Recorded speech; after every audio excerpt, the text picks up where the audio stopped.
አንተም ቅርበታችሁ ቢለያይም እንደ ምልከይሳ ምናልባት ቀረብ ባትልም ሁሉም ሰው የድርጅት አባል እስከሆነ ድረስ አንድ ድርጅት ይሄን የሚያክል እርምጃ ሲወስድ መቼም የሆነ ማብራሪያ ይሰጣል። የእናንተ ድርጅት እዛን ጊዜ ኦህዴድ ምንድነው ያላችሁ? ስለዚህ ለውጥ ያንተን እይታ ሳይሆን ድርጅቱ ምንድነው ብሎ ያቀረበላችሁ? ድርጅቱ አሁን የትግል ስልት ነው እያደረግን ያለ ነው። ጠቅላይ ሚኒስትር መሆን እንፈልጋለን። ያንን ለመሆን ደግሞ ህገ መንግስቱ ያግደናል። ከህገ መንግስቱ አኳያ አብይ የፓርላማ አባል ነው። ስለዚህ በዚህ ደረጃ በውይይት ለማም ፈቅዶ ተቀብሎ ነው ያደረግነው ነው የሚለው። ለማም ወጥቶ መግለጫ ሰጥቷል። ህዝብ ያንን ልክ አይደለም ብሏል። ባይዘው ውስጥም ውጭም ያለው ልክ አይደለም ብሏል። በጣም ኮንፊውዥን ተፈጥሯል። ምን ማለት ነው የሚለው እና ኦፍ ኮርስ ትግሉም የተመታው አንደኛ ምት ትግሉ ላይ ያረፈው ያኔ ነው እና ያው ፈቅደን ተነጋግረን ተማምነን ነው ያደረግነው ብሎ መግለጫ ሰጥቷል። ለማ በወቅቱ አስታውሳለሁ። ያ ኢንተርቪው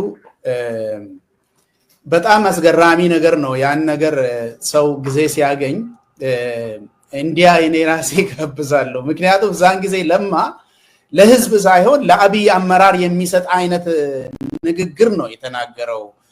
ሲናገር የነበረው አብይን እንደ ተጠንቀቅ ብሎ አመራር እንደመስጠት አይነት አነጋገር ነውና የሚያስገርም ንግግር ነው ያ ንግግር። እስኪ ወደ ብልጽግና ምስረታ እንሂድ ታዬ። እንግዲህ ኦዲፒ ተፈጥሮ ደግሞ አሁንም ብዙ አልቆየም። በፍጥነት አራቱም የኢህአዴግ አባል ድርጅቶች ማንነታቸው ከስሞ ወደ አንድ ወጥ የሆነ ፓርቲ መምጣት አለባቸው የሚል ሩጫ ውስጥ ደግሞ ተገባ። ምንድነው ምክንያቱ? በወቅቱ ሐዋሳ ላይ መስከረም 2011 የኢህአዴግ ጉባኤ ነበረ። ያው ከዛም ቀደም ብሎ ኢህአዴግ መዋሃድ አለበት የሚል ጥናት ተደርጎ ኦህዴድ እና ቢያድን ናቸው ጉዳዩን ያዘገዩት። ያንን ያው ቲፒኤልኤፍ አጠቃላይ ሁሉን ነገር ይሄ ለብቻ የሚደራጁትም ኮንትሮሉን የበለጠ ለማጥበቅ በዛ ደረጃ አስቦ ነበረ። በኋላ አብይ ወደ አመራር ሲመጣ የአዴፓ ፕሮግራም ሲታየው ከኦዲፒ ፕሮግራም የሚለይ አይደለም። አጠቃላይ ሐሳቡ ፍላጎቱ ይመሳሰላል። ወደ ሌሎች አካባቢዎችም ሄደ ሲታይ ፓርቲዎቹ አሉ። ከፕሮግራም አኳያ ተመሳሳይ ነው። ግን ደግሞ ከህግ አኳያ ለጠቅላይ ሚኒስትርነት ሊቀርቡ የማይችሉ ክልሎች አሉ።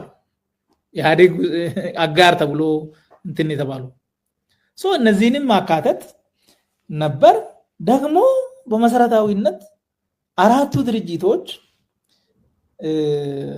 99 ስራ አስፈጻሚ ኮሚቴ 45 ማዕከላዊ ኮሚቴ እኩል ያዋጣሉ። በአባላት ግን ኦህዴድ 4 ሚሊዮን ነው፣ ህወሓት 300 ሺህ ነው፣ ቢያድን ያው የተወሰነ ሚሊዮን ነው፣ ቁጥሩን ኤግዛክትሊ አላውቅም፣ ደኢህዴን ሚሊዮን ነው።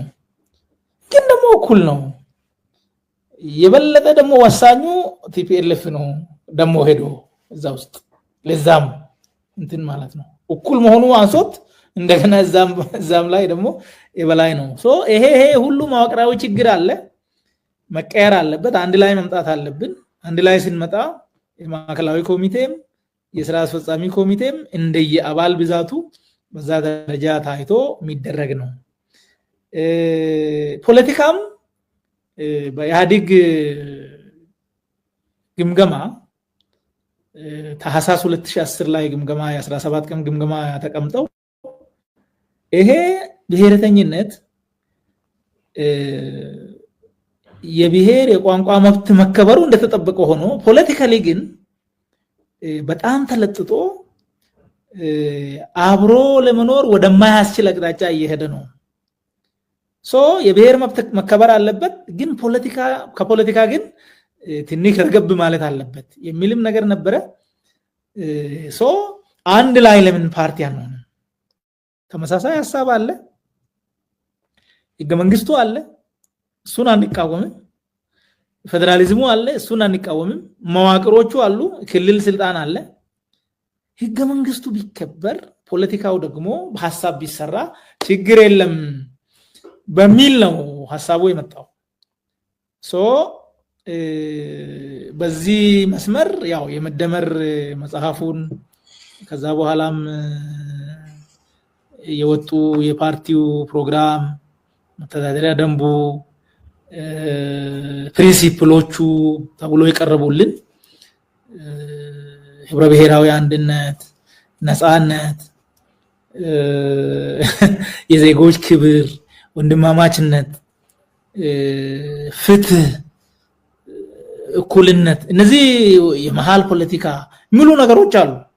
ማለት ሲታይ በጣም ደስ የሚል ማለት ራሽናል ሆነ ሲታይ ሌላ ፍላጎት ከሌለ ያው ትረስት የምታረጋቸው ጉዳዮች ናቸውና ይሄ መጣ፣ ይሄ ቀረበ። በዚህ መነሻ ነው ወደዚህ የተመጣው ወደ ብልጽግና። ጥሩ። እስኪ እንግዲህ አንተ የዛ ፓርቲ ዋና ሰው ሆነ ስትንቀሳቀስ ነበር፣ በተለይ ኦሮሚያ ላይ የህግ ተማሪ ነህ፣ ደግሞ ህግ ተምረሃል። የምርጫ ቦርድን ህግ በደንብ አንብበህ ታውቃለህ። ፓርቲው ፕሮግራም ሲቀርጽ አብረ ነበርክ። ሁሉም ነገር መሰረቱ ሲጣል አብረ ስለነበርክ ነው የምጠይቅ። እና የምርጫ ቦርድ ፓርቲዎች ሲቋቋሙ የሚጠይቃቸው መስፈርቶች አሉ፣ መሟላት ያለባቸው ነገሮች አሉ። አንዱ የጠቅላላ ጉባኤ የሚባል ነገር ነው። ብልጽግና ያው ምንም ነገር ሳያደርግ በጨበጣ ነው ከኢህአዴግነት አባላትን የኢህአዴግን አባላት እንግዲህ አንተ ሌላ አካሄድ ከነበረ ታርመኛለህ። ከላይ ያሉት እንጂ ከታች ያሉት አብዛኞቹ እንዳለ ስማቸው ወደዛ ተገልብጦ የብልጽግና ፓርቲ እንዲሆኑ አዲስ ፕሮግራም ተቀርጾ ተነግሯቸው ነው። የጠቅላላ ጉባኤ ሳያደርግ ነው ሰርቲፊኬት ያገኘው ከምርጫ ቦርድ። ህጋዊነቱን እንዴት ታያለህ ለማለት ነው። ያ ከኔ አኳያ አካሄዱ ህጋዊ ነው የሚል እምነት ነው በወቅቱም ዛሬም ያለኝ። አራት ድርጅቶች የኢህአዴግ አባላት ናቸው።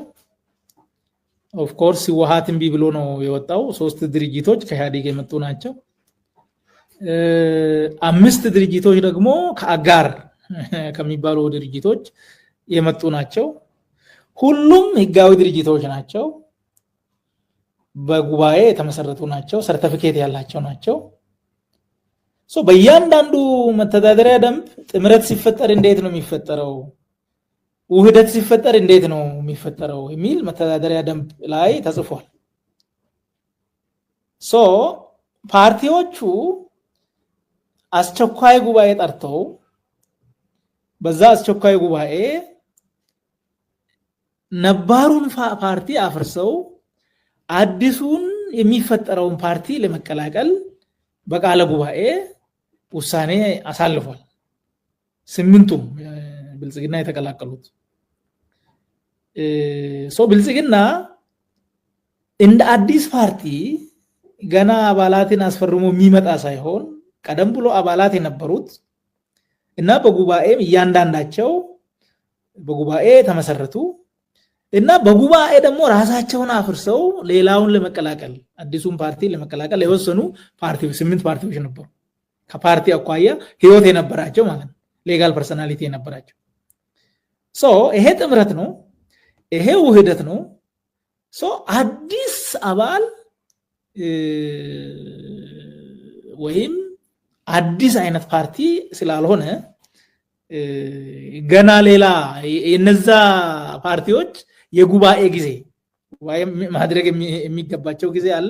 በዛ ጊዜ ውስጥ እንደገና ፓርቲው ከተጣመረ በኋላ ወይም ከተዋሃደ በኋላ ጊዜው ሳያልፍ ጉባኤ ማድረግ ይኖርበታል እንጂ አዲስ ገና ሰው አስፈርሞ ምናምን መዞር አልነበረበትም። ምክንያቱም ያሉ ፓርቲዎች ፈርሶ ስለመሰረቱት እኔ ከኔ አኳያ የህጋዊነት ጉድለት ያለበት አይመስለኝም። ጥሩ። ከዚህ አኳያ እስኪ አንዳንድ ነጥቦችን ላንሳ። ለምሳሌ ኦህዴድ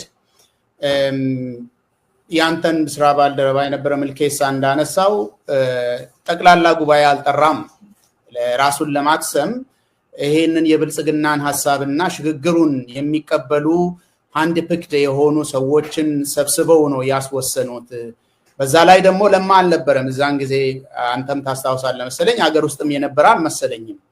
እና ለማን የሚያክል ሰው ሳይገኝ የተመረጡ ሰዎችን ወስዶ ነው ኦህዴድ ለምሳሌ ማለት ነው ራሱን አክስሞ የመጣ። ሁለተኛ አዲስ ፓርቲ አይደለም ማለት እንዴት ይቻላል? አዲስ ፖለቲካ ፕሮግራም አይደለም ወይ የቀረጸው? የኢህአደግ የአባላት ይዘት ተዛንፎ አይደለም እንዴ? ህወሓት ትቶ አልሄደም እንዴ? ሌሎቹ ውጪ የነበሩት ደግሞ አጋር የነበሩት ተጨምረው ሁሉም ነገር አዲስ በሆነበት ሌሎቹ አሁን አባላትም አንድ በአንድ ተጠይቀው ትፈልጋለህ ምናምን አልፈልግም ተብለው አይደለም፣ ወደዛ ጉልበት በሚመስል መንገድ አይደለም እንደ ሰው ወደዛ አዲስ አይደለም የሚል ነገር ነው ወይ? የመጨረሻ ጥያቄ ነው በዚህ ላይ። በዚህ ላይ ጉባኤው አካሄዱ እንዴት ነበረ? ማን ነው የተሳተፈው? ማን ነው የቀረው? የሚለው በኋላ ላይ የታዘብነው ነገር ነበር። ይቃወማሉ ተብሎ የተገመቱ ጥቂት ሰዎች እንዳይመጡ ተደርጓል። ወይም ጥሪ ሳይደርሳቸው ያው የሚጠሩ ሌሎች ሰዎች ስለነበሩ በወቅቱ መረጃው አልነበረንም፣ በኋላ አልተጠራንም የሚሉ ሰዎች በጣም ቆይተን ነው የተረዳነው። ሌሎች ደግሞ እንደ ተቃውሞ ነው የቀሩት። ማለት የተወሰኑ ማዕከላዊ ኮሚቴ አባላት ጥሪው ደርሷቸዋል። ጥሪው ደርሷቸው ግን ኢቭን ለማ ለረጅም ጊዜ ነው ይመጣል ተብሎ የጠበቅነው፣ ውጪ አልነበረም፣ እዚህ ነው የነበረው። ሰዎችም ሊያመጡት ሁሉ ሄዷል። ብርሃኑ ጸጋዬ ወርቅነህ ሊያመጡት ሁሉ እና ብዙ ጊዜ ነው ስብሰባውን አዘግይተን የጠበቅነው ነበረ። ዋናው ጉዳይ ግን እዛ መተው መድረኩ ላይ አስተሳሰቡን ይሄ በዚህ ምክንያት አይጠቅምም እንደማለት ከመድረኩ መቅረትን እንደ አማራጭ የወሰዱ ሰዎች ነበሩ። እሱ ትክክል ነው ብዬ እኔ አላምንም። አንድም ሰው ቢሆን እኔ ስላመንኩበት ነው እንጂ ባላምን ኖሮ ይሄ ትክክል አይደለም፣ ለህዝባችንም ጥቅም ለሀገሪቱም የወደፊት ጣፋንታ ጠቃሚ አይደለም ይሄ አካሄድ ብዬ ግልጽ ይቃወማለሁ፣ በድምጽም ይወጣለሁ። ቢሆን ማለት እኔ ተጻፈውን አንብቤያለሁ፣ ምንም ችግር አላየሁበትም። በኔ በወቅቱ የነበረኝ አሁንም ቢሆን አስተሳሰቡ ላይ የተጻፈው ላይ አሁን ብልጽግና ማን ይጠላል? አሁን ህብረ ብሔራዊ አንድነት ማን ይጠላል? አሁን የማሳብ ያው እነሱ ስለሚሉት ዝም ብሎ የውሸት ስለሆነ ሊያስጠላ ይችላል አሁን ሲሰማው። በአጠቃላይ ግን ሐሳቡ በይዘቱ ደረጃ ሲታይ እኔ አሳምኖኝ ነው የተቀበልኩት። ሌሎችም በዛው ልክ ያላመኑበትን ነገር ወደ መድረክ ማምጣት ነበረባቸው። ምናልባትም ቢመጡ ኖሮ ለማም መጥቶ ይሄ ነገር አይሆንም ቢል ኖሮ መድረኩም ይበተን ነበር ሆነስትሊ። ምክንያቱም ይታወቃል የሱ ፖለቲካዊ ስብዕና እና ወደ ኋላ መቅረቱ ነው ችግር የፈጠረው ባይ ነኝ። ሌላው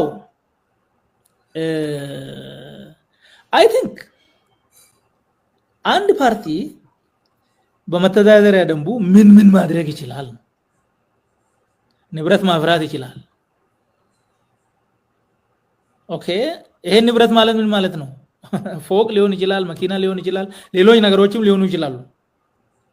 ኦኬ፣ ምን ማድረግ ይችላል? ሌላ ጥምረት መፍጠር ይችላል። ጥምረት ደግሞ ምንድነው? የራሱን ህልውና ሳያከስም ልክ ኦህዴድና ብአዴን ደኢህዴን ምናምን ሆኖ ኢህአዴግ እንደሆኑት ማለት ነው። ሁሉም ህልውና አላቸው፣ ግን ኢህአዴግ የሚባል አምብሬላ በጋራ ፈጥሮ አብረው ይኖሩበት ነበር። ይሄም ያው የፓርቲ ስልጣን ስለሆነ ያንን ያደርጋሉ። ያለበለዚያ ግን ፈርሶ ተዋህዶ በሌላ ፐርሰናሊቲ መውጣት ይችላል። ሁለት እንትኖች ሲዋሃዱ መርጀር ካምፓኒዎች ይዋሃዳሉ፣ ሌላ ስም ይዞ መውጣት ይችላል። ኦፍ ኮርስ አንድ የድርጅት ጉባኤ ስም መቀየር ይችላል፣ አላማ መቀየር ይችላል፣ ፕሮግራም መቀየር ይችላል።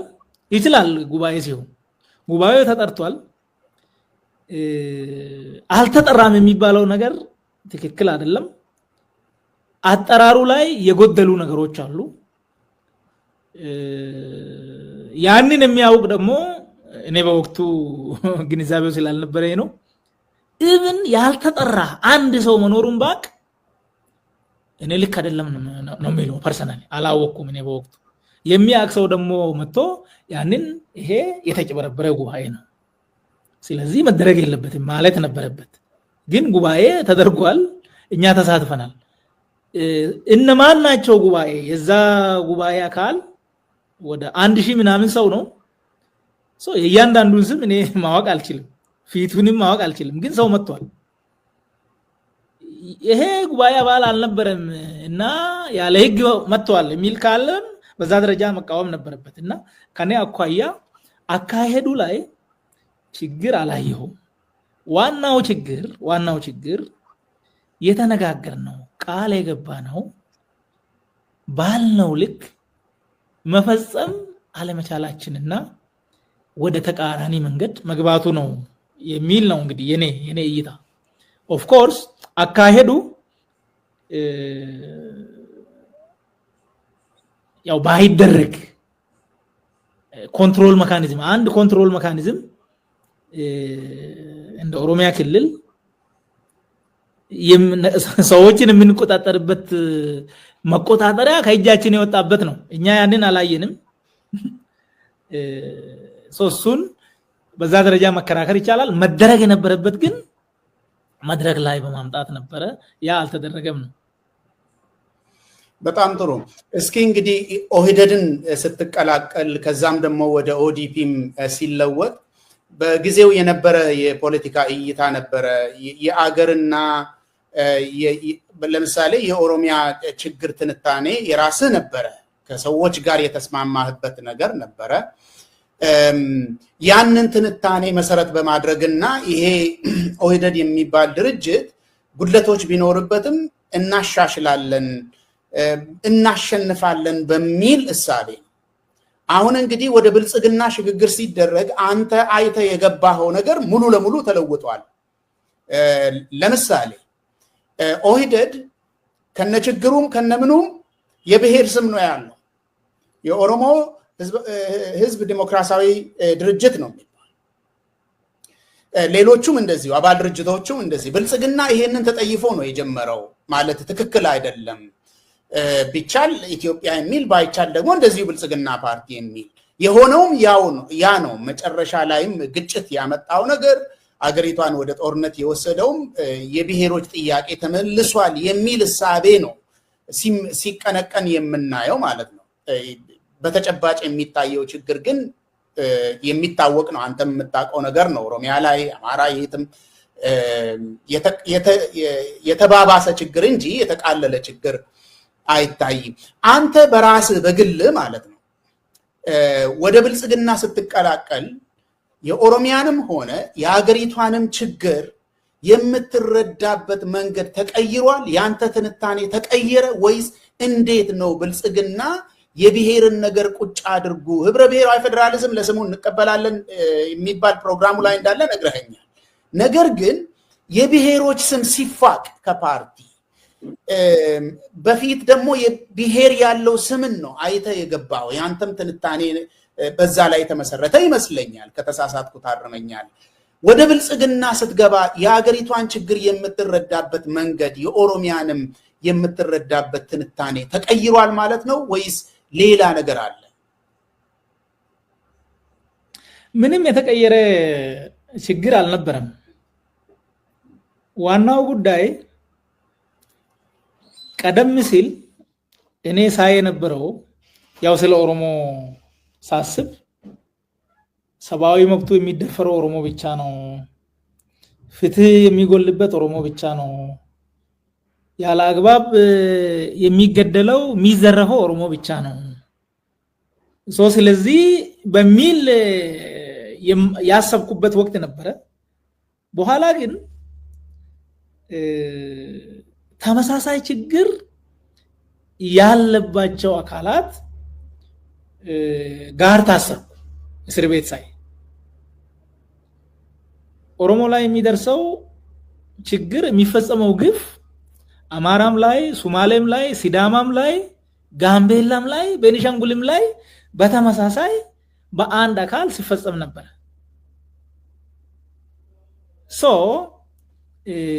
ጥያቄው የፍትህ ከሆነ ፍትህ የኦሮሞ ብቻ ሊሆን አይችልም። ጥያቄው የነጻነት ከሆነ ነጻነት የኦሮሞ ብቻ ሊሆን አይችልም። ጥያቄው የእኩልነት ከሆነ ይሄ እኩልነት የኦሮሞ ብቻ ሊሆን አይችልም። ጥያቄው የእኩል ተጠቃሚነት ራስን የመስተዳደር ጥያቄ ከሆነ ይሄም የኦሮሞ ህዝብ ጥያቄ ብቻ አይደለም። ህብረ ብሔራዊ አንድነቱ ውስጥ ነጻነት ኖሮ የህዝብ የበላይነት ዲሞክራሲ ጥያቄ ከሆነ ዲሞክራሲ የኦሮሞ ጥያቄ ብቻ አይደለም። ዲሞክራሲ ጥያቄ አማራም አለው፣ ኢንክሉዲንግ ትግራይም ዲሞክራሲ ጥያቄ ነበረው። እኛ ጋዜጣ ስናነብ ትግራይ ማንበብ አይችልም ነበረ። የመልካም አስተዳደር ጥያቄ የትም ነው ያለው። አጠቃላይ ለሁሉም የሚበጅ ስርዓት መገንባት ነው እንጂ የኦሮሞ ስላልክ ወይም የኦሮሞ ስም ስላለ በዛ ደረጃ አሁን ያለውን ማየት ይችላል። ባይዘው የፓርቲ እንትን ስለሌለ ሳይሆን ያኔም ኦህዴድም ነበረ፣ ኦሮሞ ዲሞክራሲያዊ ድርጅት ነው፣ ግን ዲሞክራሲ ያልነበረን ባይዘው በድርጅቱ ማለት ብዙ ነገሮች የኦሮሞ ጥቅም ምናምን የሚነሱ ነገሮች አሉ፣ ግን የስሙላ ነው። ህገ መንግስት አለ፣ ህገ መንግስቱ አይከበርም ነበር። ራስን ማስተዳደር የሚባል ነገር አለ፣ ግን ሌላ ሰው በእጃዙር ያስተዳድራል የነበረው ነገር። ዋናው ነገር አሁን እናንተ ባላችሁበት የብሔር የሚባል ፓርቲ የለም። ነገር ግን ደግሞ ሁሉም ብሔር ባለው ህግ ማዕቀፍ ውስጥ በነፃነት የፈለገው ማድረግ ይችላል። ህጋዊ የሆኑ ነገሮችን ማንም አይከለክልም። የኦሮሞ ባህል ለብሰህ ብትንቀሳቀስ የሆነ ባንዲራ ብትይዝ ለምን ትይዛለህ የሚል የለም። ጉዳዩ የገሌ ብሔር ወይም የኦሮሞ ፌደራሊስት ኮንግረስ የሚባል ፓርቲ እዛ ስላለ አይደለም። ስርዓት አለ፣ ህግ አለ፣ ተቋማት አሉ። የመንግስት ስልጣን የተገደበ ነው። ያ ገደብ ደግሞ በዜጎች በቡድኖች መብት ይገለጻል። ህገ መንግስቱ አለ። በዛ ደረጃ ህገ መንግስቱ የሚከበር ከሆነ እና ስርዓት የሚመሰረት ከሆነ ተቋማት የሚጠናከሩ ከሆነ ፖሊስ ነፃ ከሆነ ፍርድ ቤት ነፃ ከሆነ በዚህ ደረጃ ምንም ችግር የለም። በዚህ ማዕቀፍ ውስጥ ኦሮሞ ህዝብ ጥያቄ ምንም የተለየ ጥያቄ የለውም ከሌላው። የፍትህ ጥያቄ ያለው የተገፋባቸው የተነጠቃቸው ብዙ ነገሮች አሉ። ፍትህ ካለ ይመለስለታል። ተቋማት ናቸው የሚመልሱት። ይከሳል፣ ፍትህ ያገኛል በሚል ነው የኔ እምነት የነበረው። አሁንም ቢሆን ጥያቄው ተመሳሳይ ነው። አሁን ኤርትራ ስትሄድ የኤርትራ መንግስት ነው ኦኬ፣ እንደ መንግስት ስም አለው፣ አገርም አለ። ያ ህዝብ የሚፈልገው ነገር እየተደረገለት ነው። ደቡብ ሱዳን ሀገር ነው፣ ሀገር ሆኗል። የሆነ ፓርቲ አለው በዛ ደቡብ እንትን የሚጠራ ኦኬ።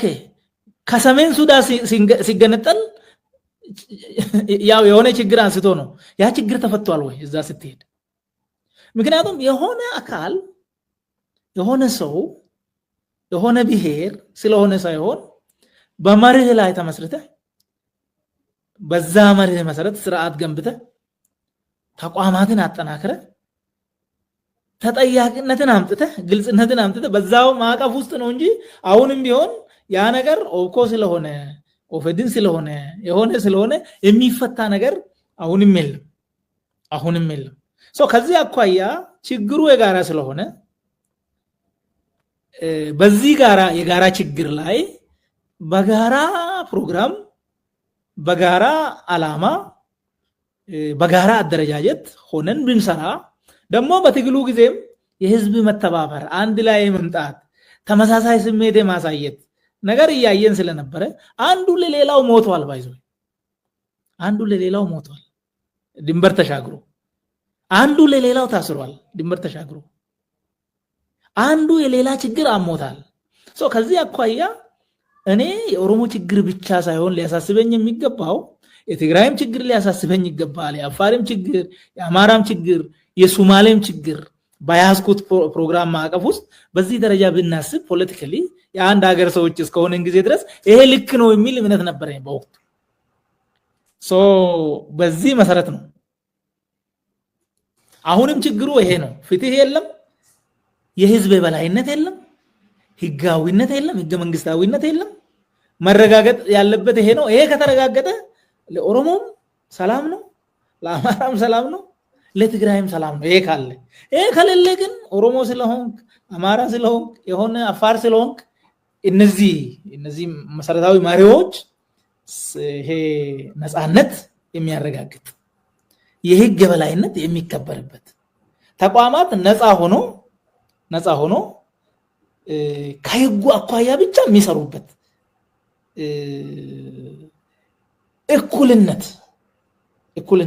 ፍትህ ካልተረጋገጠ ምንም ለውጥ የለም ውሃ ቅዳ ውሃ መልስ ነው የሚሆነው እና የኔ እምነት ያ ነው የነበረው ያው በኋላ የሚታዩ ነገሮች ሊኖሩ ይችላሉ የኔ ስህተቶች እዛ ውስጥ በጣም ጥሩ አመሰግናለሁ ታዬ የምዕራቡን ዓለም ምሳሌ የወሰድክበትን እሳቤ ማለት እረዳለሁ መልካም ነገርን ከመመኘት እንደሆነ እዚህ ደረጃ ላይ ብንደርስ ችግር አይፈጠርም ከማለት እንደሆነ እረዳለሁ ነገር ግን አገሪቷ ኢትዮጵያ የመጣችበት ታሪካዊ ሂደት በጣም የተለየ ምናልባት አሜሪካም እንደዚህ ነው ለማለት የሚያስቸግር ሊሆን ይችላል ኢትዮጵያ ውስጥ የብሔር ጭቆና ነበረ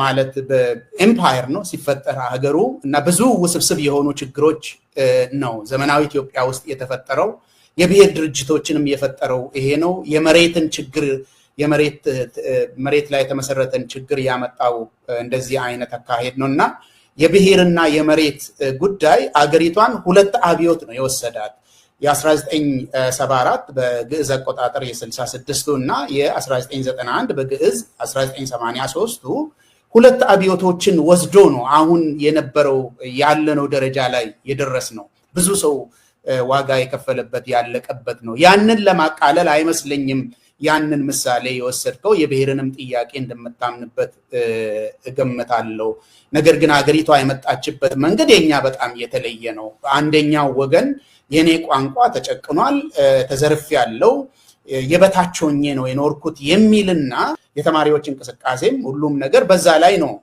መሰረቱን የጣለው ወደ ታዬና ወደ አብይ እንሻገር እንግዲህ ታዬ አሁን የራስህን የፖለቲካ አቋም ይዘህ በህዝብ ወገን ሆነ እየተከራከርክ ነው የዚህ አገር አካሄድ የፖሊሲ ቀረጻው ስህተት አለበት አተገባበሩም ስህተት አለበት አገሪቷ ተቸግራለች ችግር ውስጥ ገብታለች በሚል የህዝባዊ ጥያቄዎችን ይዘህ እየተከራከርክ ያለህበት ጊዜ ነው አሁን ከዛ በፊት ግን ከአብይ አህመድ ጋር ከብልጽግና ፓርቲ ጋር አንድ አመራር ውስጥ ገብታችሁ ስትሰሩ ነበር አንተ ብልጽግና ፓርቲን ኦሮሚያ ውስጥ ካቋቋሙት ካስተዋወቁት ሰዎች ውስጥ የመጀመሪያው ረድፍ ላይ የተሰለፉ ሰዎች ናቸው ውስጥ ነቢል ስተት አይሆንም ይመስለኛል ከአብይ አህመድ ጋር መጀመሪያ ተዋወቅበትን አጋጣሚ ታስታውሳለህ አዎ 2010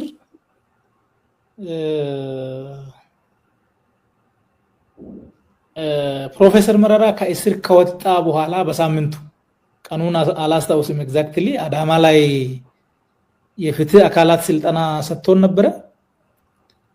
ያኔ ነው የተገናኘ ነው። በወቅቱ ስለ ፍትህ ስርዓቱ፣ ስለ ፖሊስ፣ ስለ አቃቤ ህግ፣ ስለ ፍርድ ቤት የኛን ሀገርና የሌሎች ሀገራትን እያነጻጸረ ያው ጥሩ ሞቲቬቲንግ የሆነ ስልጠና ሰጥቶን ነበር። ያኔ ነው ያገኘሁት። ደግሞ የሆነ ምልክት ሰጥቷል። ያኔ ባለፈው ሳምንት የት ነበርክ ብሎ የነበረ እኔም ሚልኬሳም ነበርን መሰለኝ ፕሮፌሰር መረራ እንኳን በሰላም ወጣ ብለን ከእሳቸው ጋር ፎቶ ተነስተን ለጥፈን ነበር። እሷን አይቷል ማለት ነው። የት ነበርክ ባለፈው ሳምንት የሚል ወደዛ ይሄዳሉ የሚል ስጋት ነበረው መሰለኝ። እሱን አንስቷል። ያኔ ነው ለመጀመሪያ ጊዜ በአካል ያገኘሁት። ሌላው ያው ከዛ በኋላም ብዙ ቅርበት አልነበረንም እስከ 2014 ድረስ። በጣም ጥሩ።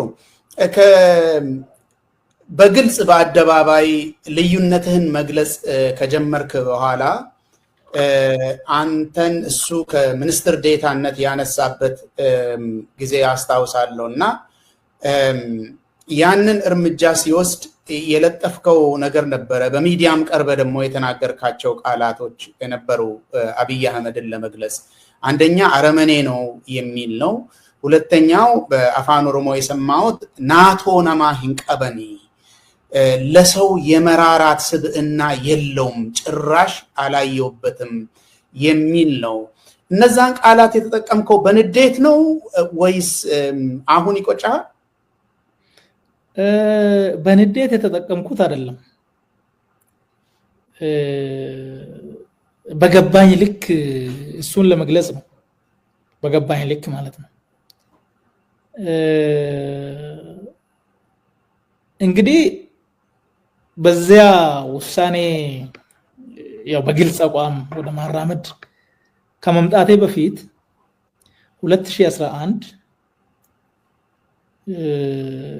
ፓርቲ ኦፊስ የኦዲፒ በነበርኩበት ጊዜ ከምሁራን ጋር ተባብሬ ሰነድ አዘጋጅቼ ስለለውጡ አካሄድ አቅርቤ ነበር። ያው ለህዝቡም ግልጽ እንዲሆን ከዚህ በፊትም በርግጥ አንስቻለሁ በቢቢሲ ላይ ለውጥ አንደኛ የትርክት ችግር አለበት። ከየት ወዴት እንደሚሄድ አይታወቅም። ለመገንጠል የሚፈልጉም ይሄ ለውጥኛ ነው ይላሉ። አሃዳዊ ስርዓት መገንባት የሚፈልጉም ይሄ ለውጥኛ ነው ይላሉ። ፌደራሊዝሙን ማስቀጠል የሚፈልጉም ይሄ ለውጥኛ ነው ይላሉ። በዚህ መሃልም የተለያየ ሌላ አስተሳሰብን በማዕቀፍ የያዘ ነው። ትርክቱ በህገ መንግስቱ ላይ ምንድነው አቋሙ? በፌደራሊዝሙ ላይ ምንድነው አቋሙ? የሚገነባው የዲሞክራሲ ስርዓት ምን አይነት ነው? በዚህ ላይ ለውጡ ክሊር መሆን አለበት። ይሄ ካልሆነ አራት ችግሮች ይወለዳሉ። አንዱ የጸጥታ ችግር ነው። ያው ብዙ ዝርዝር ነገሮች አሉ። ጸጥታ ችግር ይፈታል። ሁለተኛ ኢኮኖሚ ጦስ ሊመጣ ይችላል። ኑሮ ውድነቱ፣ ስራ አጥነቱ፣ ሳቦቴጅም ሊደረግ ይችላል ከተቀናቃኝ ኃይሉ ጋር አቅማችን ስለማይመጣጠን። እንደገና አስተዳደራዊ ቀውስ ሊመጣ ይችላል። ሌብነት የበለጠ ከበፊቱ ሊሰፋ ይችላል። አገልግሎት ሊስተጓጎል ይችላል። ከዲፕሎማሲ አኳያም ችግር ሊመጣ ይችላል እና ልንሰናከል እንችላለን የሚል ሐሳብ አቅርቤ ነበረ። ያ ሐሳብ ወደቀ። ይሄ ሐሳብ የዲያስፖራ ሐሳብ ነው። ዲያስፖራ ደግሞ እብድ ነው። ዲያስፖራን አትስሙት አለ። ከዛ በኋላም ሌላ ጊዜ ያው ቅድም አስቸኳይ ጉባኤ በተባለ ቀን አዳማ ላይ አራት ጥያቄዎችን አንስቼ ነበረ። አንዱ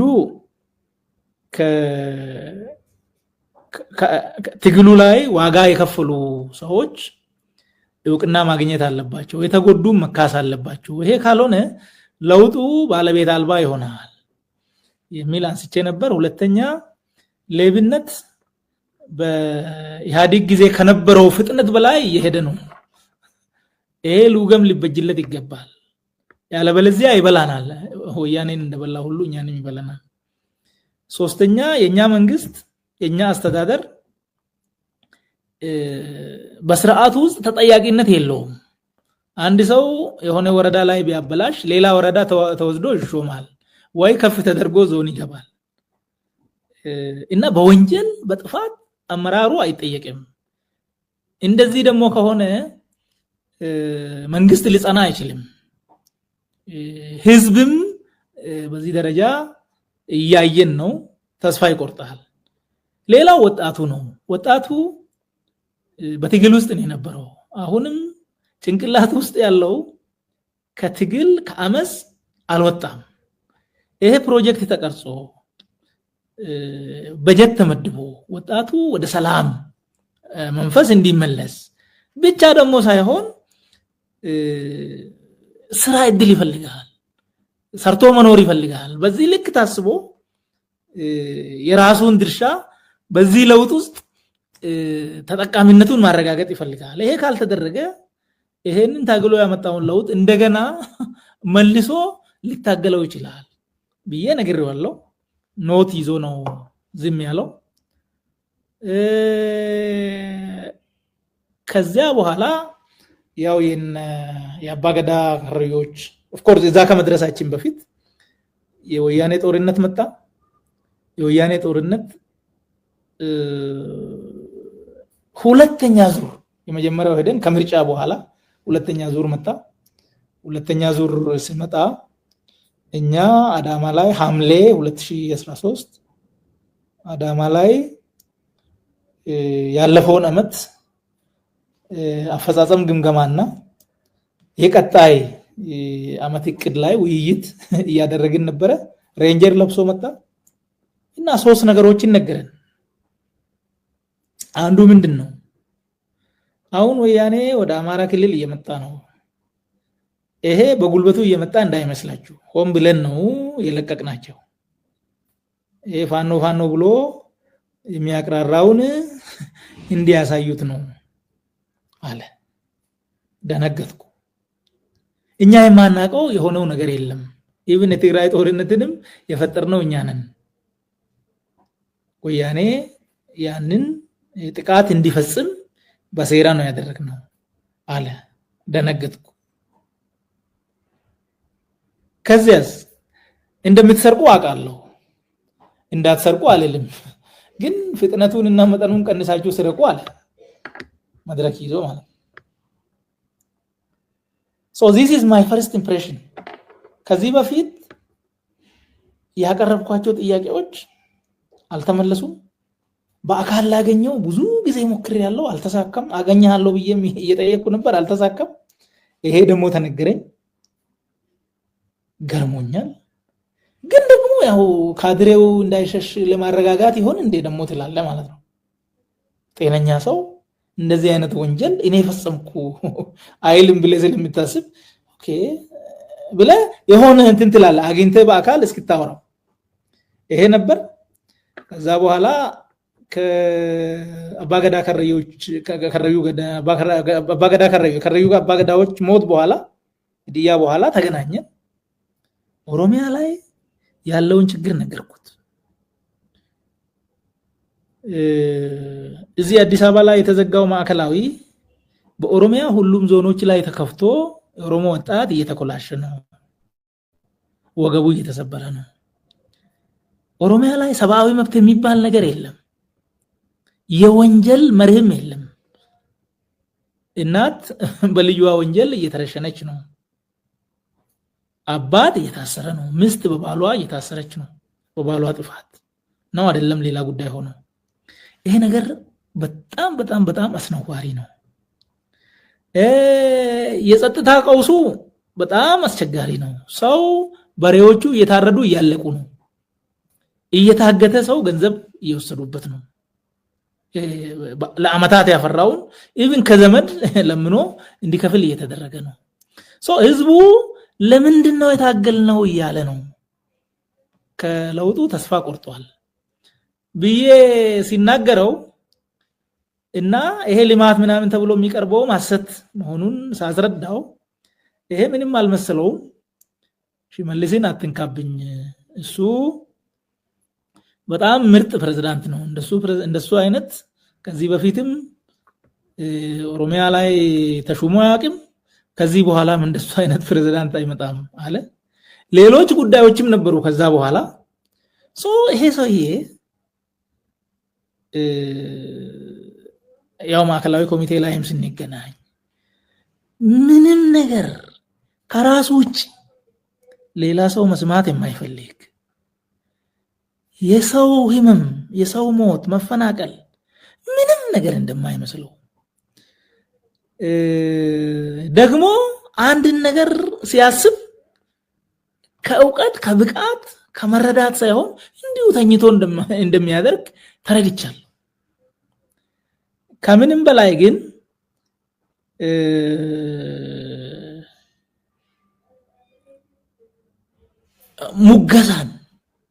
ሙገሳን ብቻ አመራርን ስመርጥ ሲያስጠጋ ሲሾም ህግን እንደማይከተል ይሄን ሁሉ አየው እና 2011 የቀረበውን ሐሳብ በበጎ ተመልክቶ ቢሆን ኖሮ ጦርነቱን ማስቀረት ይቻል ነበር።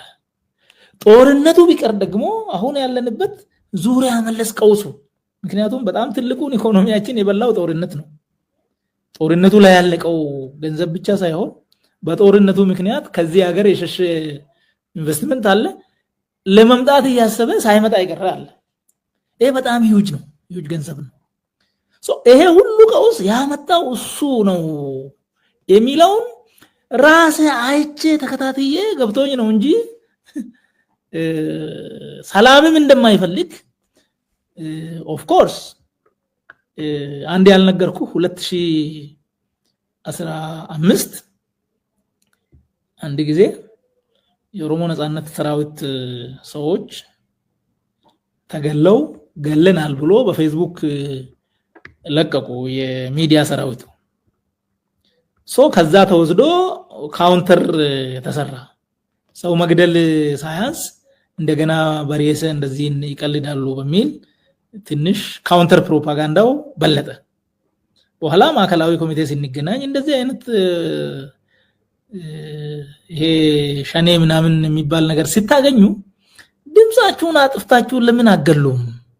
ለምንድን ነው የምታስጨሁብን ብሏል። አሁን ይሄንን እንግዲህ ሰምተህ ምንድነው የምትለው ነው። ሌሎች ጉዳዮች አሉ፣ ፐርሰናል የሆኑ ነገሮች፣ እነሱ አይጠቅሙም። ከዚህ ተነስቼ ነው ሐሳቡን ያነሳሁት። ያ ሐሳብ ምናልባትም አማርኛ ጎሎኝ ነው እንጂ ካለኝ መረዳት ከዛ በላይም ማለት ይቻል ነበር ለማለት ነው። በጣም ጥሩ። እንግዲህ ይሄንን ክፋት ያዩ ያንተ የስራ ባልደረቦች 2019 ላይ ለማ መገርሳ ለቆ ወጣ፣ ምልኬሳም እንደዚሁ በተመሳሳይ ጊዜ ነው የለቀቁት። አንተ ዛን ጊዜ ችግሩ አልታየህም? እዚህ ደረጃ አይደርስም ብለህ አስበህ ነው ወይስ ለምን ከባልደረቦች ተለየ? አንደኛ ቅድም እንዳልኩ ባልደረቦቼ ልዩነታቸውን መድረክ ላይ አላመጡም። ከሚልኬሳ ጋር አንድ ቀን ቤት ተወያይተናል። ቤት አላሳመነኝም። ኢንፐርሰን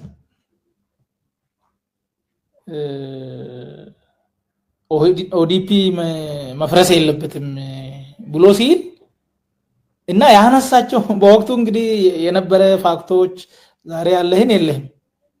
በወቅቱ የነበረ ፋክት ላይ ሆነ ደግሞ አላሳመነኝም። ሆነስትሊ ተከራክረናል። አንድ እሱ መድረክ ላይ አለመምጣቱ እና በምክንያት ተደግፎ አንድ ሁለት ተብሎ አልተከራከርንበትም። አንዱ ችግር የሆነው እሱ ነው። ውስጥ ለውስጥ ነው አንዳንድ ነገር ሲደረግ ነበር። እኔ ደግሞ የሚፈልገው የመድረክ ትግል ነው። በመድረክ ትግል ደግሞ የመጡ ውጤቶችም አሉ ተስፋ የሚሰጡ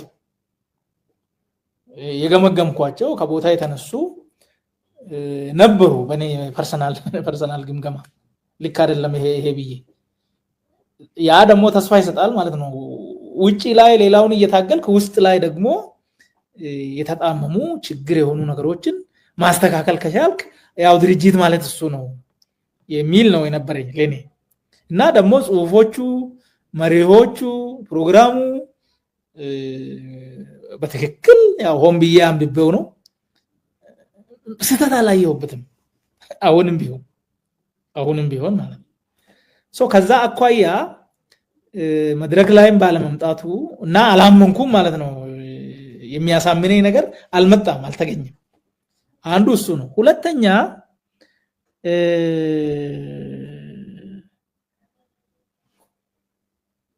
የነበረው ምንድነው በወቅቱ የሚራመዱ ሀሜቶችም ነበሩ።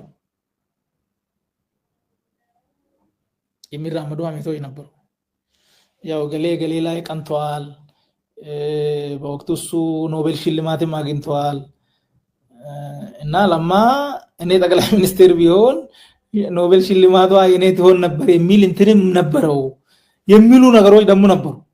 ይሄን የሚያጠራ ደግሞ ፊት ለፊት ላይ መጥቶ ይሄ አይደለም ይሄ ነው የሚል ደግሞ ቅድም ያልኩ የመድረክ እንትን አልነበረም።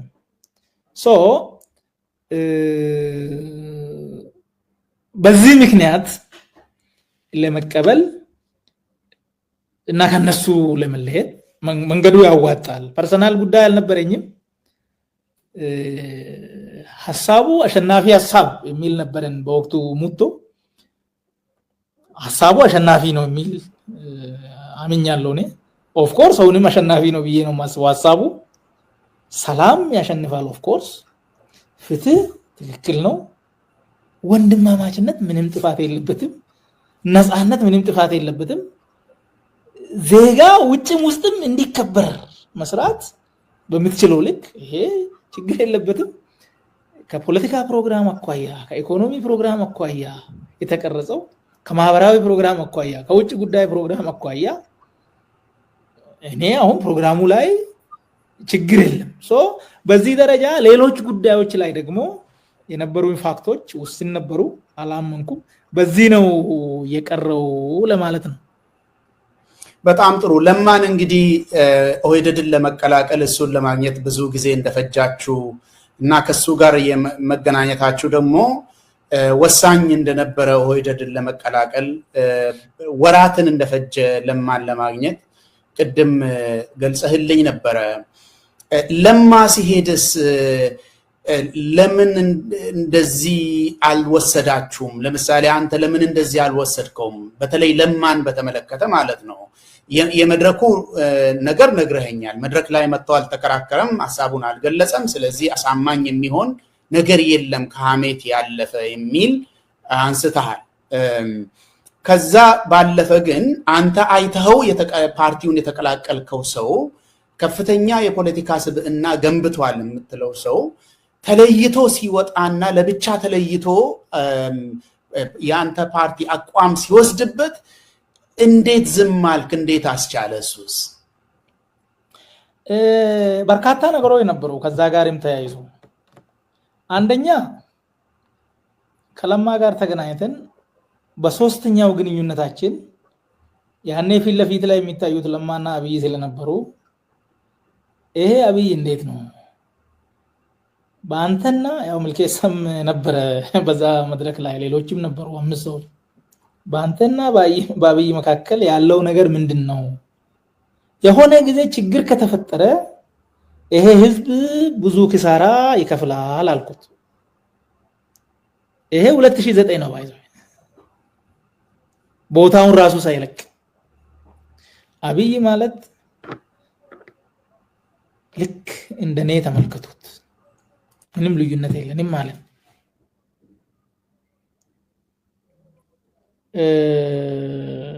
አንዱ ጉዳይ እሱ ነው። ሁለተኛው ጉዳይ ኢህአዴግ ስራ አስፈጻሚ ኮሚቴ በዚህ በውህደት ላይ ሲወስን ለማ እጁን አጠር አድርጎ አወጣ። ትዝ ካለ ወደ ላይ አላወጣም ደግሞ አውጥቷል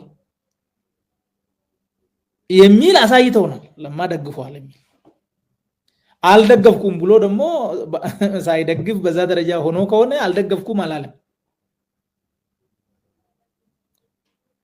እንዳልኩ ክሊር በሆነ መንገድ በኦዲፒ መድረክ ላይ ደግሞ ይሄ ነገር በዚህ ምክንያት ጊዜው አይደለም የሚሉ ሰዎች ነበሩ። ግን ስንወስን ሁሉም ደገፈ። እኔ ጊዜው አይደለም ከሚሉ ሰዎች አልነበርኩም። ጊዜው አይደለም የሚሉ ሰዎች ነበሩ። ሲያነሱ ግን አደይን ደብዘደ በአቋም አልጸኑ። ሁሉም አወጣና ደገፈ። እኔ ደጋፊ ነበርኩ። ያው ቅድም በነገርኩ መሰረት ምንም ችግር የለም በሚል ማለት ነው። በዛ ውስጥ ኮንፊውዥን ነበር። ለማ ራሱ አልደገፈም ደግፏል የሚል ነገር ክሊር አልነበረም። ቪኦኤ ላይ ወጥቶ አንድ ጊዜ ከመናገሩ ውጭ ስራ አስፈጻሚ ኮሚቴ ላይ ኢህአዴግ ላይ እጅ አሳይቷል። እሱ ራሱ ኮንፊውዥን አንድ ቀን ከሚልኬሳ ጋር እናገኘው ብለን ተመካክረን ሚልኬሳ አግኝተዋል፣ እኔ አላገኘውም። አንድ ትልቅ ክፍተት የፈጠረው እሱ ነው። እኔ በሆነ ምክንያት መሄድ አልቻልኩም። ልንሄድ አስበን ወስነን ግን አልቻልኩም። ሚልኬሳ ብቻውን ሄደ።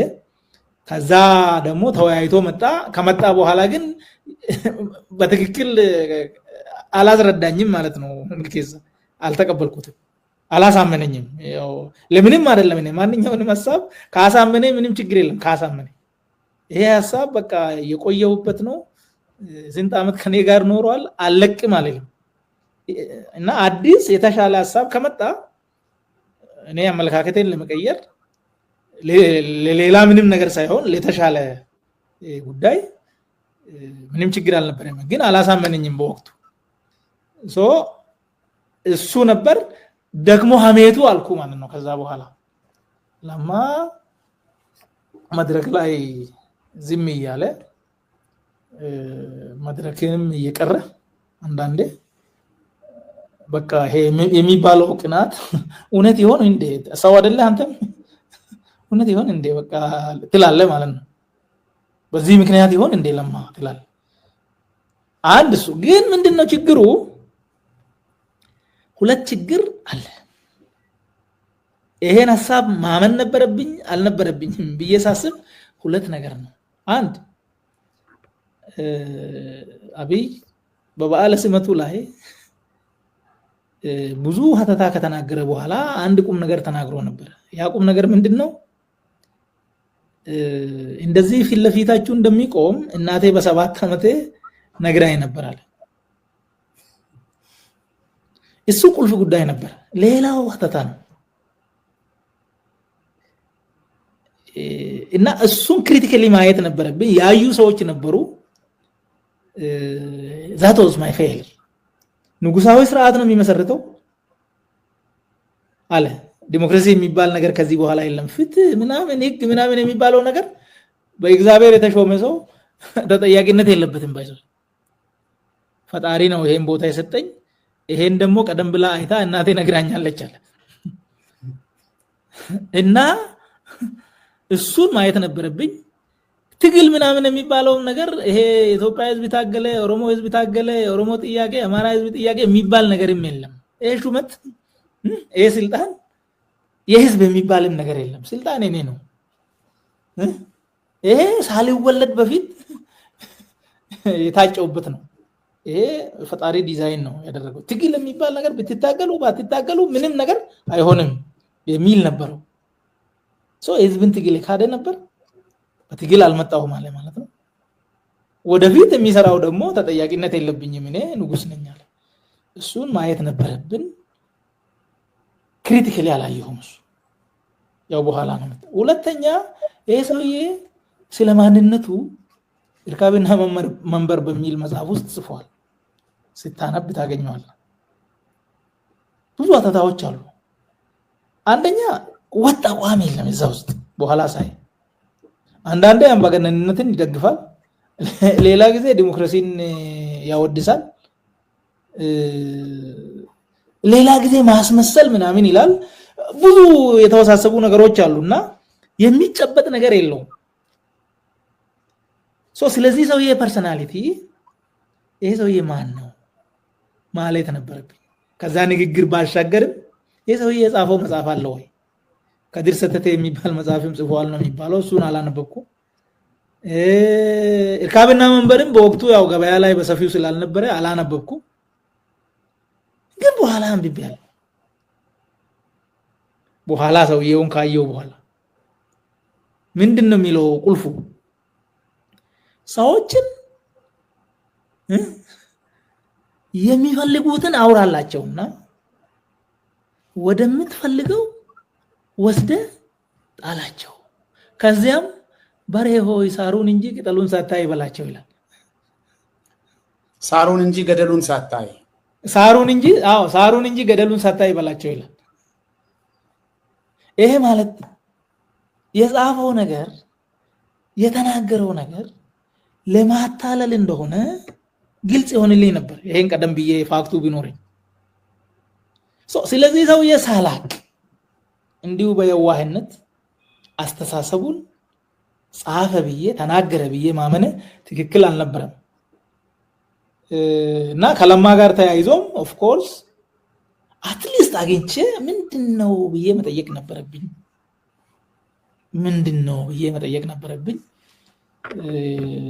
እና እዛ ላይ ራሴን አያለው ማለት ነው። ከዛ ባሻገር ግን ያው ሌላ ኢንቴንሽን ኖሮኝ ሳይሆን የተጻፈው ነገር ለኦሮሞ ማለት ኦሮሞ ትልቅ ነው በኢትዮጵያ ውስጥ እና ያ የተጻፈው ኢትዮጵያ ውስጥ ቢሳካ በቁመቱ ልክ ብልጽግና ከመጣ በቁመቱ ልክ ይደርሷል፣ ፍትህ ከመጣ በቁመቱ ልክ ይደርሷል፣ ምንም የሚጎልበት ነገር የለም የሚል ሙሉ እምነት ይዤ ነው ብልጽግና የሆንኩት ማለት ነው። በዚያ ነው። በጣም ጥሩ። እንግዲህ አሁን የተለያዩ ነገሮችን ነግረኸኛል። ብልጽግና ውስጥ የተፈጠሩ ችግሮችን በተለይ ከአብይ ጋር ስትገናኙ የስርዓቱን ግድፈቶች፣ ህዝብ እንዴት እየተቸገረ እንደሆነ፣ የፍትህ ማጣት፣ ሰዎች አለ ህግ መታሰር እና መገደል፣ ህዝብ ድምፅ መታፈን፣ ሁሉንም ነገር አንስቼ አውርቼለት ነበረ ብለህ አንዳንድ ነገሮችን አንስተኸኛል።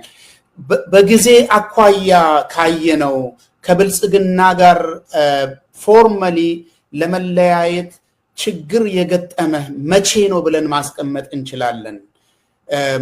ከዛው አያይዘ በምን ጉዳዮች ናቸው? ቅድም ያነሳህልኝ ነገር ከሆነ ያው ስለሰማን መድገም አያስፈልግም። ነገር ግን ከዛ የሚለዩ ነገር ከሆነ ወይ ደግሞ ያተርጓጎም ነገር የቀርቶህ እንደሆነ እንድትነግረን ነው። በምን ጉዳዮች ነው ከብልጽግና አምኜበት ነው የገባሁት ያልከኝን ነገር ለመለየት የወሰንከው? በምን ጉዳይ ነው? ጊዜ ውስጥ መቼ ነው?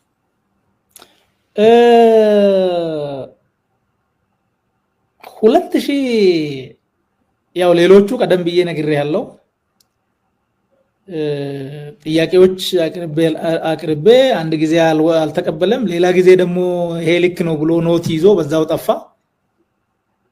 ላግኘ ብዬ 1 ዓመት ከ5 ወር ረባክ ክልላችን አደጋ ላይ ነው ብዬ ያወራው የክልል ያሉ ሰዎች ትክክል እየሰሩ እንዳልሆነ፣ ሌብነት ውስጥ እየተዘፈቁ እንደሆነ፣ ፍትህ እያዛቡ እንደሆነ፣ አገልግሎት እንደሌለ፣ ሰብአዊ መብት እየተጣሰ እንደሆነ እሱን እያየው ግን አትሊስት እሱ ላይ ተስፋ ነበረኝ። እሱ አያውቅም ይሄን ነገር እና አንድ ቀን አግኝቼው አስረዳለሁ እናስተካክላለን የሚል ነበረኝ። ቅሬታ ውስጥ ላይ የተነሳው 2013 አይ ቲንክ ግንቦት አካባቢ ይመስለኛል። ወላቡ የሚባል ወላቡ ኮንስትራክሽን አለ፣ ወላቡ ፕሪንቲንግ የሚባል እዚህ ገላን ላይ ይመረቃል። ተጠርቼ ነበር፣ እኔ አልሄድኩም። ከዚያ ጻፍኩ የሆነ ኮሜንት በዛ ጉዳይ ፌስቡክ ላይ ምን ብዬ ይሄን ፕሮጀክት መመረቅ ጥሩ ነው፣ ቁልፉ ጉዳይ ግን መርቆ መሄድ ሳይሆን ከዚህ በፊት የተመረቁት የት ደረሱ የሚለውንም መጠየቅ ያስፈልጋል። እነ ገዳባስ የታሉ? አሁን እነ ኦዳባስ በኦሮሞ ኢኮኖሚክ ሪቮሉሽን የጀመርናቸው እነ ኬኛ ቢቨሬጅ የት ደርሷል? 2009 ነው የጀመርነው፣ ይሄ 2013 ነው። 4 ዓመት አልፏል። ቢያንስ በ2 ዓመት እንጨርሳለን ብለን ነበር ኬኛን። አሁንም ገና ነው 9 ዓመት ዘንድሮ እንደዛ ነው የሚባለው። የት ነው የደረሰው? ከዚህ አኳያ ዝም ብለን ለሆነ ለአንድ ቀን ጫጫታ ሳይሆን ያ ነገር ውጤታማነቱንም መከታተል ይፈልጋል ብዬ ጻፍኩ። ይሄንን ቅር ሲለው ለፍቃዱ ደውሎ ሽመልስ ይሄንን እንዲያነሳ ንገረው አለ ለፍቃዱ። ፍቃዱ ጠየቀኝ አንሳ ብሎ ያልኩት ነገር ስህተት አለው የለውም እና ለምንድን ነው ማነሳው? በቃ ሽሜን ደስ ስላላለው አንሳው። አይ አላነሳም አልኩ። በዚህ ላይ ግጭት ተፈጠረ። የማውቀው ማለት ከሌሎቹም ጋር በሰላም ነበርን እስከዛ። ያው ምንም ችግር ብናይ ግን ያው ፊት ለፊት ግጭት አልነበረም። ከዚያ ቅድም ያልኩ ስለ ወታደሩ ስለ ሌብነቱ ሐምሌ ላይ በነበርንበት የነገረን ነገር ነበር። እሱን አለፍን። ከዚያ የጨፌ ጉዳይ መጣ 2014 ጨፌ ላይ ምን ሆነ? ኦፍ ኮርስ ማኒፌስቶ ላይ ከፖለቲካ አኳያ አንደኛው ጠንካራ ተቋማትን መገንባት ነው የሚል ነው ቃል የገባ ነው። ሁለተኛው ሀገራዊ መግባባትን ማምጣት ነው የሚል ነው። ጨፌ ላይ ለአፈጉባኤነት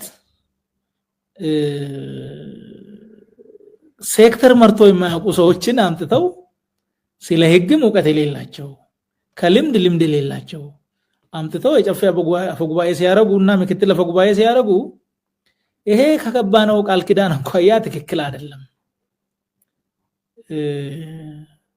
ለውጥ ማምጣት ካለብን ጠንካራ ተቋማት መገንባት ይኖርብናል። በክልላችን ደግሞ ትልቁ ተቋም ጨፌ ነው። በዚህ ጨፌ ይሄ ጨፌ የሁሉም የበላይ ስለሆነ ከሁሉም በላይ ጠንካራ መሆን አለበት። ጥንካሬው ደግሞ የሚረጋገጠው በአመራሩ ነው። ለምንድን ነው ህፃናትን የምትሾሙት ብዬ በአደባባይ ያነሳው። እሱ ችግር ፈጥሯል።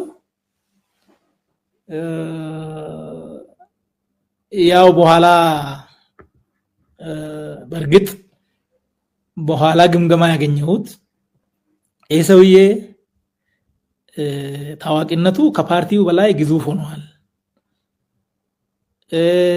ጸባዩ ደግሞ ለአመራር አይመችም፣ የኔ አቋም ይላል፣ ያላመንኩበትን አላረግም ይላል። ስለዚህ ቁመቱን ማጠር አለበት። ለአመራርም እንዴት እንደሚሰገድ መማር አለበት። እንጀራ የሚበላበት ነገር አርጉለትና አማካሪ አርጋችሁ የዞን ወደ ደቡብ ምዕራብ ሸዋ ሸኙት። ከዚህ በኋላ ህዝብ ከምርጫ በኋላ ህዝብ ከህዝብ ጋር የሚገናኝበት እድል መኖር የለበትም የሚል አቅጣጫ ሰጥቷል እሱ። እኔ ያኔ ይሄን አልሰማሁም ጨፌ ላይ ሲናገር፣ ያው በኋላ ነው መረጃው የደረሰ ካለፈ በኋላ። ከዛ መስከረም 26 2014 በኢትዮጵያ የኦሮሚያ ፕሬዝዳንት ጽህፈት ቤት ጠራንና የተወሰኑ ሰዎችን ምክትል ሚኒስቴር ዴኤታ የሆንኩት እኔ ያው ጨፌ ላይ በመናገርና ያንን ተከትሎ ደግሞ የህዝብ ጩኸት ስለተሰማ ነው ሚኒስቴር ዴኤታ የሆንኩት እንጂ የሆነ አማካሪ እኔ አላወኩም። ያው አውቄ አይደለም መርህን ተከትዬ ነው የተናገርኩት እንጂ ያን ነገር ያን ሴራ ምናምን እኔ አላቅም ነበር። ከዛ በኋላ አገልግሎቱን ጨርሷል፣ ይሄ ይጣል ተብሏል። በወቅቱ እኔ አላውቅም ነበር። ግን ያው ከመሪ አኳያ ተናገርኩ ሲናገር ህዝብ ደግሞ እንትን አለና ብዙ እንትኖች ለምን የሚል ጥያቄ ተነሳ ሲነሳ አይ በቃ ሚኒስቴር ዴታ እናርግ ተባለ እና ሚኒስቴር ዴታ ትሆናላችሁ ተብሎ የፕሬዝዳንት ጽህፈት ቤት ይሄ ፍላሚንጎ ተሰበሰበ ሲንሰበሰብ ያው ጥያቄዎች አነሳው ነው የሌብነት ጥያቄ አነሳው ሹመት አይደለም ችግር ነው ክልል ላይ አልኩ አሁን የተደረገው ሹመትም ትክክል አይደለም ቀልድ ነው ይሄንን ህዝብ የሚመጥን አይደለም የተደራጀው ካቢኔ አልኩ ከዛ ባሻገርም ከሰላምና ጸጥታ አኳያ ማነሳው ይሄ ክልል መከራ ላይ ነው አነሳውለት ግምገማም ችግር ነው እየተገማገምን አይደለም ተጠያቂነት የለም የሚል አነሳው ወርቅነሽ ብሩ ደግሞ ሰላም ሚኒስቴር ዴታ ነበረች እሷ ሙፈሪያት ኦሮሞን እየጨቆነች ነው በሰላም ሚኒስቴር ውስጥ ስለዚህ አቅጣጫ ስጣትና የኦሮሞ መብት በሰላም ሚኒስቴር ይከበራለች ያው ያንን የሚመስል ነገር ከዛ በኋላ መልስ ሲሰጥ ለኔ አንተ ከኋላ የሚገፉ ሰዎች አሉ አንተ ሞኝ ነህ አለኝ እኔም የሆነ ወቅት ሞኝ ነበርኩ አለ ማለት ስለ ሰላም ማነሳው ስለ ሌብነት ማነሳው ስለ ፍትህ ማነሳው ስለ ተጠያቂነት ማነሳው ነው ሞኝ ስለሆንኩ ነው ፖለቲካ ስላልገባኝ ነገረኝ ተመልከተው ከምንም በላይ ግን ልዩ የሚያረጋው ሰላም ሚኒስቴር ጋር ብሎ ለወርቅነሽ ሲናገር ሰላም ሚኒስቴር እንግዲየዋለሁ እነዚህ አማራዎች ሰላም ሚኒስቴር ካልሰጠህን ይያሉኝ ነው ስለዚህ ነፍሱን አጥፍቼ ሊሰጣቸው ነው ለድርጅቱ ለሰላም ሚኒስቴር ለሚኒስትሪው ተጠሪ የሆኑ ሁሉንም አውጥቼ ወስጃለሁ ብቻውን አቁሜያለሁ አሁን እንዳያችሁት ለብናልፍ ሰጥቻለሁ ሰጥቷል ያኔ ሲጡ ስላለ ሰጥቻለሁ ከዚህ በኋላ ሰላም ሚኒስቴር ዜሮ ስለሆነ ስለሱ ብዙ አታውሪ አላት ሰላም ሚኒስቴር ዜሮ ነው 2 ቢሊዮን ብር ደግሞ ተመድቦለታል ለዚህ ዜሮ ተቋም በጀቱ 2 ቢሊዮን የሚጠጋ 2 ቢሊዮን 1 ቢሊዮን እንደዛ አይነት የሚጠጋ ኦፍ ኮርስ ሌሎች ከውጭም የሚመጡ 2 ቢሊዮን ይሆናል ተያይዞ ነገሩ ኦኬ ከዛ ምን አረገ 28 ላይ ሰላም ሚኒስቴር ላይ መደበኝ ሰላም ሚኒስቴር ዜሮ ነው ብሎ ነግሮኛል ከዛ በኋላ ግን የሰላም ሚኒስትር ዴታ ነው ያለኝ ይሄ ለኔ ትርጉም ነበረው ምን ማለቱ ነው ሊቀበል ሊታው የሚል ነበር ሶስቱ የሚፈልገው ምንድነው ሚለውን ገመገምኩ አኩርፌ እንዲወጣ ነው የሚፈልገው እሱ አኩርፌ አልወጣም እቀጥላለሁ እቀበላለሁ እዛ ሆኜ ግን ለወከልኩት ህዝብ ድምጽ መሆኔን እቀጥላለሁ ብዬ ወስኜ ቀጠልኩ ከዛ በኋላ የከረዩ አባገዳዎች ግድያ መጣ ያን ግድያ ራሳቸው ፈጽሞ ግን ኦነግሸን የፈጸመ ያሉ መረጃ ነበረኝ በመረጃው ላይ ተመስርቼ ይሄ ትክክል አይደለም የፈጸመው መንግስት ነው የሚለውን አጋለጥኩ ይሄ ግርግር ፈጠረ በግርግሩ ተገናኘን ጠራኝ ማለት ነው ፈልጌ ያልቻልኩት ፈልጋለሁ ብዬ ያልቻልኩት ይሄን ሳረግ ደግሞ ጠራኝ እና ቅድም ያነሳውልህን አነሳለኝ አሁን ደግሞ የበለጠ የተረዳሁት ለዚህ ህዝብ መከራ ለዚህ ህዝብ ሰቆቃ ምንም ደንታ እንደሌለው ገባኝ ክልሉ ላይ ያለው መከራ እሱ ሳያውቅ እንደሆነ ነበር ይረዳ የነበረው አሁን ከዛ በኋላ ሁሉም ነገር በሱ ዕውቅና እንደሆነ ገባኝ ሰላም እንዳይኖር የሚፈልገው እሱ እንደሆነ ሌብነት እንዲንሰራፋ ፍትህ እንዲዛባ የሚፈልገው ራሱ እሱ እንደሆነ ገባኝ። ምናልባት የዚህ ምስጢር የዚህ እንቆቅልሽ አሁንም አልገባኝም። ይሄ ህዝብ ምን እንዳደረገው ለምን በዚህ መጠን እንደሚጨክንበት እኔ አልገባኝም። ግን ያንን በፖሊሲ አውጥቶ እያደረገው እንደሆነ ግን አሁን እኔ ይገባኛል ማለት ነው። እሱ የማያውቀው ኦሮሚያ ላይ የሆነ ወንጀል የለም አሁን የገባኝ። ከዛም ሄድን ብልጽግናም እንደገና ፓርቲ ሆኖ መጋቢት መጀመሪያ 2014 አዲስ በፊት ያው በመርጀር ነው የመጣው። አሁን በጉባኤ ያደረገ ቀጠለ። እንደገና ሐምሌ መጣ። ሐምሌ 2014 መጣ። ያኔ ደግሞ ማይክ ተዘጋብኝ ጨፌ ላይ። ማይክ ሲዘጋብኝ ያው ማለት የነበረብኝን ያሰብኩትን በጽሁፍ ለቀቁ እና በኋላ ከሚዲያዎችም ጋር የነበረውን የማፊያነት አካሄድ በግልጽ ተናገርኩ። እሱም ግርግር ፈጠረ እና ታሞ ነበር። እሱ ዱባይ ሄዶ ከዱባይ እንደመጣ ማንንም ሳያገኝ እኔን አገኘ ጠርቶ ያው የተወሰኑ ነገሮችን አነሳልኝ። ያው አንዳንዶቹ ላይ ያስፈልጉ ይችላሉ፣ ግን ክሪቲካል ነገሮች አሉ።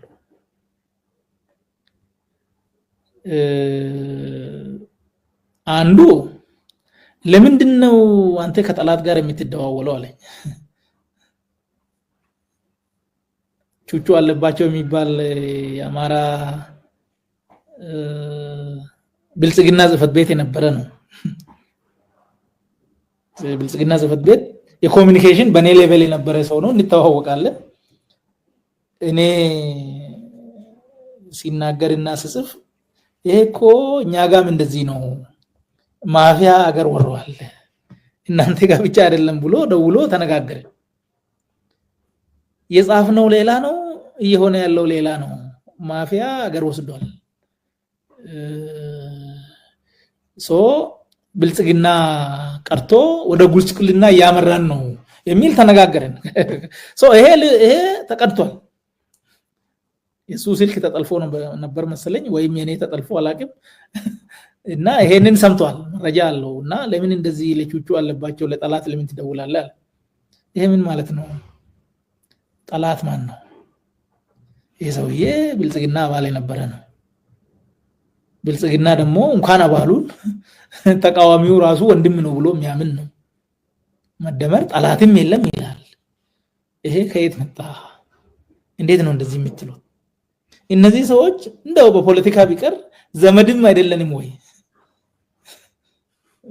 አልኩት ማለት ነው። አንዳንድ ነገሮች ለሚዲያ የማይመቹ ለምን እንደዚህ አልኩት። ሁለተኛ እነገሌ ላጠፋ ነው አለኝ። በአካባቢው ፖለቲካ ምናምን ስም ጠርቶ ምናልባትም ያው የሚሆነው ስለማይታወቅ አማራን ላጠፋ ነው አለ። ምስጢሩ ነው እንዳይቀር። ለምን አፉን አውጥቶ እንደዚህ አማራን ላጠፋ ነው ብሎ እንደዚህ ነገረ? አዎ እያፈረስኩ ነው አለ። እንዴ እኔ እኮ እየጠየቅኩ ያለሁት ኦሮሞ ህዝብ ነፃነት እንዲያገኝ፣ ፍትህ እንዲያገኝ፣ ከችግር እንዲወጣ እንጂ አማራ እንዲጠፋ እኔ ለዛ አልታገልኩም፣ አልፈልግም አልኩት። እንደዚህ አይነት ነገር አይደለም አልኩት። ጥያቄ ደነገጠ። ይሄንን ከዚህ በኋላ እኔ ጥያቄ ጠየቅኩ። ያው እኔ ጥበቃ ምናምን ተወስዶ ስለነበር 2010 ላይ ሰኔ መጀመሪያ አካባቢ እነ ሚልኬሳም የነበሩበት በርካታ ሰዎች ጠርተውን ጠላት የሚባል በሙሉ ከኛ በላይ ታየን መግደል ይፈልጋሉ አለ። ስለዚህ ጥበቃ ይደረግለታል። ከዛ በመነሳት 7 ጥበቃ ተመደበልኝ። 5 ቤት የሚጠብቅ 2 ከኔ ጋር የሚንቀሳቀስ ያው እንግዲህ መረጃ አለው ብለን ነው ለሴራም ሊሆን ይችላል አላውቅም ግን ብሎኛል አሉ በማስረጃ ግን ምን ሆኗል ጥበቃ ተነሳ ማለት ነው ያልኩት ምንም ነገር አይደለም የጻፍነው ይተግበር ነው ተጠያቂነት መኖር አለበት ብለናል ቃል ገብተናል ያጠፋ ይጠየቅ ነው ህዝብ ደግሞ ዋጋ የከፈለው ለነጻነት ነው ዋጋ የከፈለው ለልማት ነው ዋጋ የከፈለው ለፍትህ ነው ለእኩልነት ነው መረጋገጥ አለበት አልኩ ሌላ አላልኩም እኔ ግጭታችን እዚህ ነው ይሄንን በማንሳቴ ጥበቃዬ እንዲነሳ ተደረገ ማለት ነው ጥበቃዬ ተነስቷል ደግሞ የደህንነት ስጋት እንዳለብኝ ታውቃለህ ለኔም ነግረኸኛል በዚህ ጊዜ ሰው እንኳን ቢያጥራችሁ ጠመንጃ ለምን አትሰጡኝም መሳሪያ ለምን አትሰጡኝም ራሴን እንዲጠብቅ ለፌደራል ፖሊስ ንገርልኝ አልኩ እኛ አንገልህም የሌሎች ግን አያገባንም ማለት ይሄን ኮንክሉዥን ምን አስመጣው ጠላት ማን ነው አልኩት እገሌን አጠፋለሁ ሲል ይሄ እኔ ጥያቄ አይደለም አልፈልግም አልኩት ስለዚህ መጠበቅ የለብህም መሞት አለብህ አለ ስለ ህዝብ ነጻነት ስለ ህዝብ እኩልነት ስለ ህዝብ ፍትህ መናገር የለብህም ይሄ ወንጀል ነው በውስጥ ታዋቂነት ሲታይ በዚህ ተለያይተን ወጣን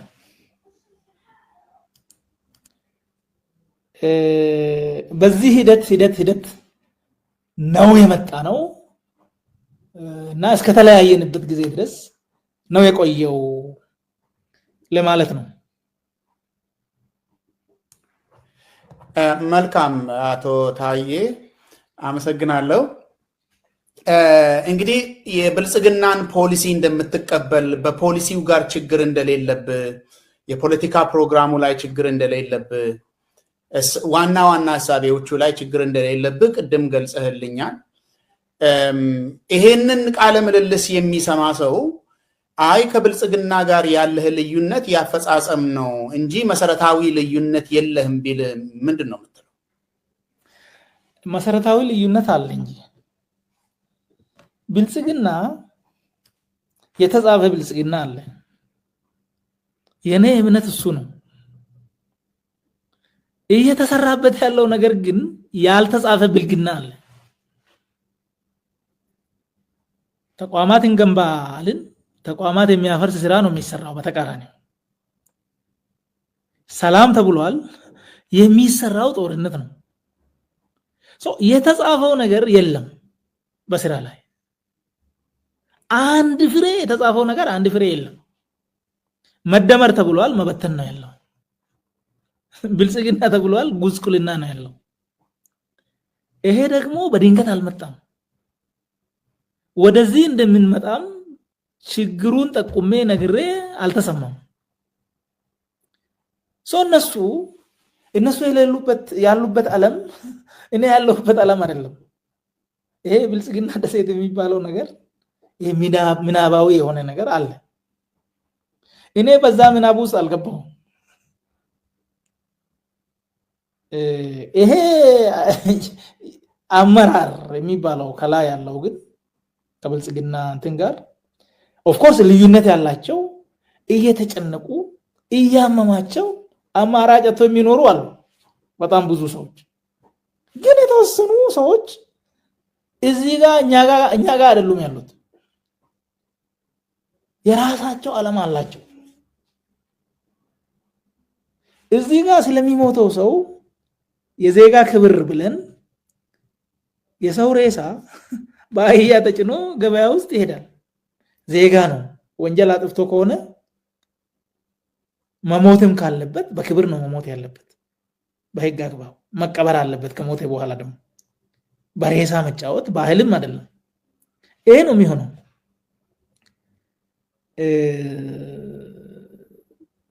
እና ችግር እንፈታለን ስብራቶች አሉን ጠግናለን ብለን መተን ችግር እኮ ድሮም ነበረ ሞት እኮ ድሮም ነበረ ጦርነት እኮ ድሮም ነበረ ምን ታዳንቃላችሁ የሚል መጣ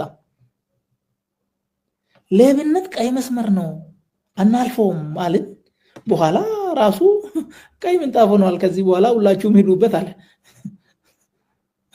አየው ህገ መንግስት ህግ መከበር አለበት ሲባል ፓርላማ በማያውቀው 15 ቢሊዮን ዶላር የዚህች ሀገር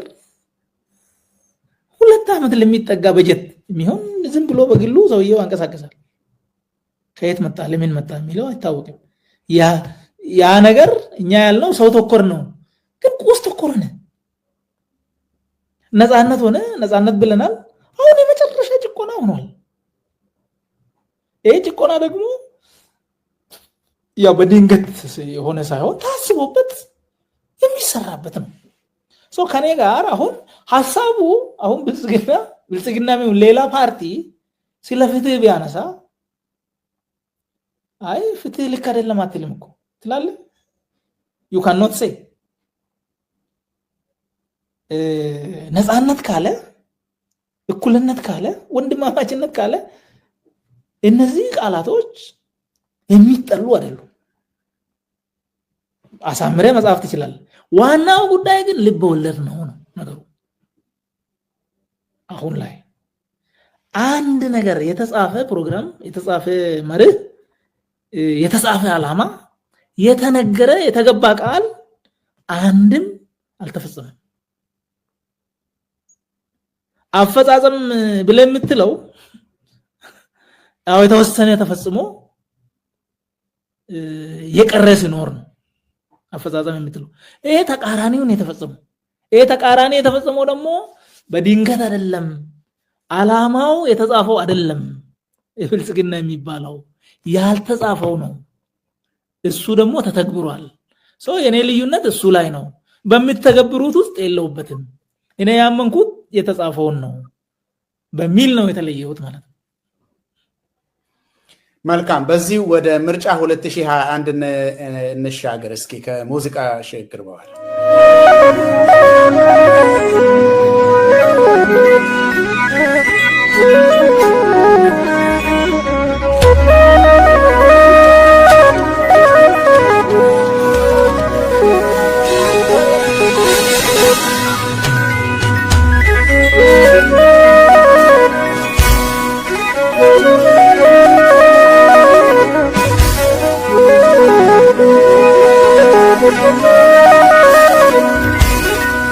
Thank you.